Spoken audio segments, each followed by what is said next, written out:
צה"ל, מהמטה הכללי ומטה, שכל מקום כזה לא רק שיושמד, אלא שלא נאפשר את חזרתם של המחבלים אל תוך המקומות האלה. זה הדבר חיוני על מנת לשמור את ביטחונם של תושבי הצפון.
איננו נלחמים בעם הלבנוני, אנחנו נלחמים בשלוחת הטרור של איראן חיזבאללה שכבשה את לבנון.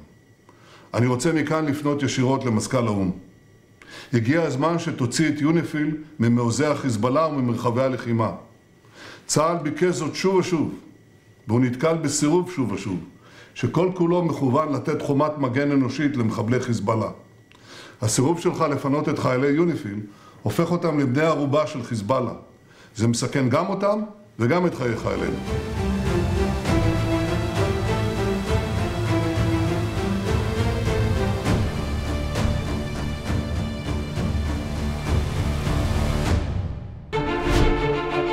First Post decodes the U.S. election,